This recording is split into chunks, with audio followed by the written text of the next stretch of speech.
Subscribe करें आदि अम्बेडकर विद्यार्थी फाउंडेशन के चैनल को और दबाएं इस बेल आइकन को। समाज व संगठन से जुड़ी सभी प्रकार की खबरें पाने के लिए सबसे पहले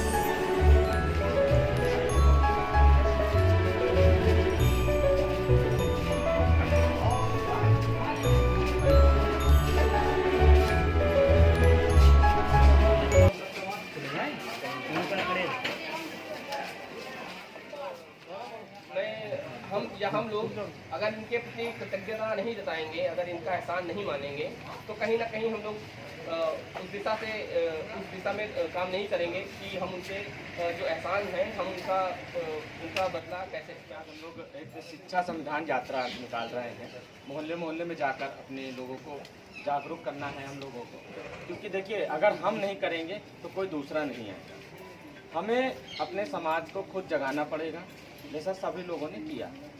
आज हम लोग बात करेंगे शिक्षा पर। जैसा कि यहाँ छोटे छोटे बच्चे हैं, अगर आप लोग शिक्षा ग्रहण करके और लोगों को शिक्षित करते हैं तो वह सामाजिक शिक्षा है, ठीक है। और आज मैं यहाँ पर जो देख पा रहा हूँ कि यहाँ पर अभी कुछ महिलाएं थी, तो जो संविधान है उसमें सबसे ज़्यादा अगर किसी को अधिकार मिले हैं तो वो महिलाओं। हम लोग को भी अच्छा लगता है कि हम लोग भी अभी अपने अपने घरों में होते बड़ी अच्छा थोड़ी सा आनंद ले रहे होते हैं, लेकिन हमारी वजह से आप लोगों को भी परेशानी इसलिए हम कर रहे हैं क्योंकि आज हम लोग जिस कंडीशन में हैं हम उससे सबक क्या ले रहे हैं। क्योंकि माता पिता ने हमें जन्म दिया है, एक जीवन दिया है, लेकिन अगर उसको सम्मानजनक किसी ने बनाया है तो वो हमारे बाबा साहब हैं।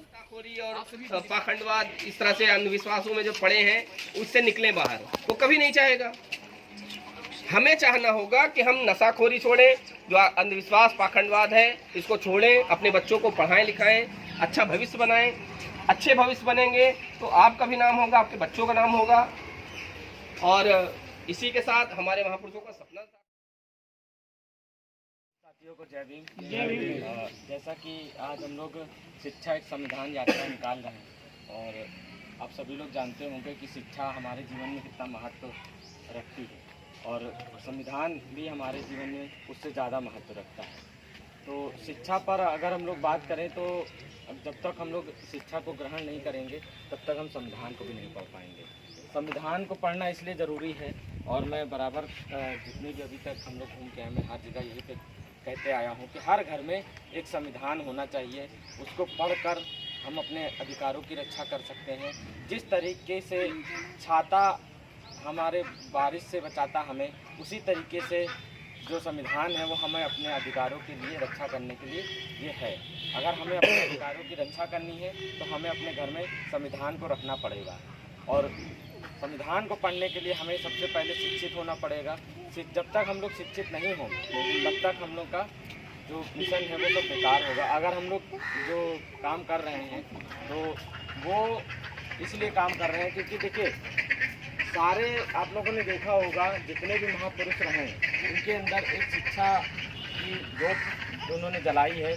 जैसे ज्योतिबा फूले साहब ने भी जलाया उन्होंने, और उनकी जो वाइफ थी माता सावित्रीबाई फूले, उनके ऊपर इतने अत्याचार होते थे। जब वो पढ़ाने जाती थी किसी को तो गांव से थोड़ी दूर पर एक प्राथमिक विद्यालय था, वहाँ जब पढ़ाने जाती थी तो लोग उनके ऊपर कीचड़ फेंका करते थे, पत्थर फेंका करते थे। तो उन्होंने क्या किया था, उसका भी उन्होंने एक समाधान निकाल लिया था।